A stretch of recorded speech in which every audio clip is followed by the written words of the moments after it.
Je suis Charlotte et je suis responsable de la cellule Europe à l'École des Ponts. J'ai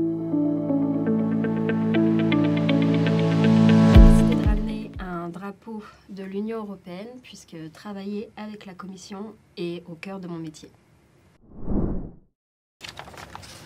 En quoi consiste ton métier ? Mon métier consiste à aider les chercheurs dans le montage et le pilotage de leurs projets de recherche qui sont financés par la Commission européenne. Donc mon rôle, c'est d'être hyper spécialisé sur les règlements de la Commission européenne pour s'assurer qu'en termes de gestion administrative et financière des projets, tout roule, puisque la Commission européenne est très exigeante là-dessus et à juste titre. Mais également pour que les valeurs de l'Union européenne se reflètent dans les projets de recherche financés, aussi bien en termes d'éthique, d'ouverture vers le grand public de la recherche, mais également du respect des questions liées à la diversité et à l'égalité, donc pour que les chercheurs aient ces questions-là en tête également dans les projets de recherche. Avec qui travailles-tu au quotidien ? Alors au quotidien, donc bien sûr il y a les laboratoires, donc avec les chercheurs pour monter leurs projets, mais au-delà de ça, mon rôle il est aussi d'être à l'intersection de la recherche et de l'administratif. Je travaille beaucoup avec les services internes de l'École des Ponts, à savoir services financiers, ressources humaines, etc. pour s'assurer que les questions hors recherche des projets sont bien menées, sont bien prises en compte. Je travaille aussi également beaucoup avec les autres membres de mon équipe qui s'occupent des autres types de programmes de financement, donc que ce soit des fonds publics nationaux, mais également avec des industriels, pour pouvoir mutualiser nos compétences, et également avec notre juriste, puisque les questions juridiques sont très importantes pour la propriété intellectuelle. Et au-delà de ça, bien sûr, je travaille étroitement avec les financeurs, donc le personnel de la Commission européenne, en anglais, bien sûr, toujours en anglais, puisque c'est la langue de travail au niveau de l'Europe, pour justement rassurer le financeur sur le fait que tout se passe bien, ou si quelque chose se passe mal, trouver des solutions ensemble pour faire en sorte que les objectifs des projets de recherche soient atteints pour tout ce qui est question hors recherche. Donc, question suivante.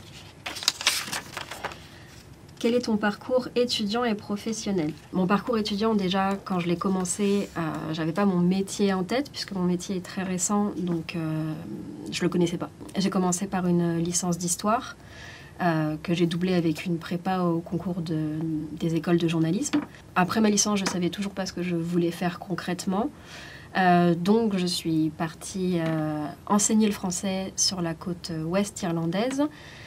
Et c'est à ce moment-là, en fait, que les valeurs européennes se sont véritablement imposées à moi. Et là, j'ai compris que je voulais travailler sur les liens entre les pays de l'Union européenne. Donc je suis revenue en France et j'ai fait un master en relations internationales, mais spécialisé sur les projets européens dans la recherche. Donc c'est ainsi que j'ai découvert le monde fascinant de la recherche. L'avantage de mon métier, c'est qu'il peut s'adapter à plein de domaines divers et variés. Je me suis de plus en plus tournée vers des laboratoires, vers des fondations de recherche. Aujourd'hui, concrètement, je travaille avec des laboratoires qui sont tous liés à un sujet de la transition écologique, ce qui fait que dans mon quotidien, je me sens complètement alignée avec mes valeurs personnelles. Ok. Quels sont les sujets qui te tiennent à cœur ? Donc bien sûr, il y a l'écologie. Et aussi, de manière plus récente, il y a les questions liées à l'égalité femmes-hommes dans la recherche qui m'intéressent particulièrement et de plus en plus, puisque c'est un sujet qui émerge énormément au niveau européen, pour ainsi permettre que les valeurs de la Commission et les besoins de mon institution s'alignent. Donc, dernière question. Le mot de la fin. Alors, comme mot de la fin, ce que j'aimerais ajouter, c'est que moi j'aime beaucoup mon métier parce qu'il me permet d'ajouter ma petite pierre à l'édifice de grands projets de recherche pour répondre aux questions des grands enjeux de demain et des défis mondiaux de manière générale sur les questions qui sont liées à la transition écologique. Et c'est très stimulant intellectuellement et personnellement.